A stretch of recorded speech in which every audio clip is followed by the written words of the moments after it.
The Russian invasion of Ukraine will be hitting its 2-year mark this week, and it's showing no signs of letting up.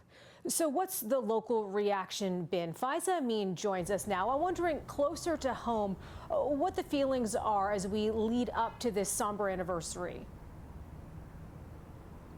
Well, Melissa, we are hearing that Ukrainians are still suffering, but they remain resilient as we mark this 2-year anniversary here, a grim anniversary. But the message that's coming from local Ukrainian organizations is that more help is needed now more than ever here in Canada. These groups are highlighting how the generosity of Canadians contributed in providing much needed supports, including to those who have been left displaced by the war. It's been reported that millions of Ukrainians fled the war, with a reported over 221,000 arriving to Canada under a special visa. According to local Ukrainian organizations, about 40% of them resettled here in Ontario. And so there have been some local initiatives and programming here that has been providing supports to the individuals who have arrived here to Canada. Part of that support coming through the Ukrainian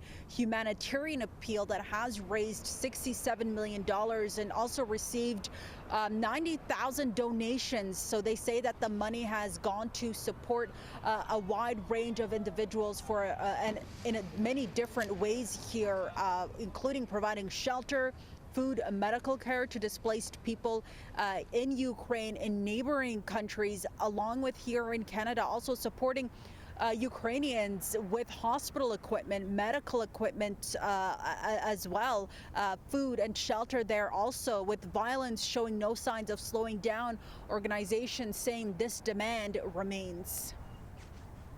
My dream is that we duplicate this effort again for the next 2 years. That is the minimum. And we're only one organization.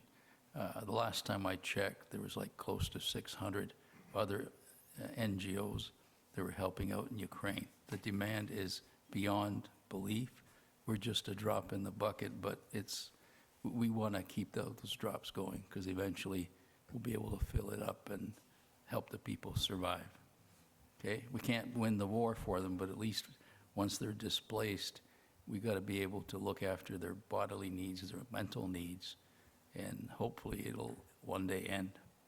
The longer this war continues, casualties go up, more people are displaced. They arrive in Canada or in refugee camps in Poland or wherever it may be. The longer this continues, the greater every manner of humanitarian need continues. 3, 2. And just highlighting there the fact that with this war still continuing, the need to now also include projects that will address the long-term impacts this violence will have and what the long-term needs will be, Melissa. So these groups saying now they're not only providing these short-term solutions and supports, but the need to also reflect on what will be needed in the long run. Sure, and I think an important message there, the longer the war continues, the greater the need will be. Thanks, Faiza.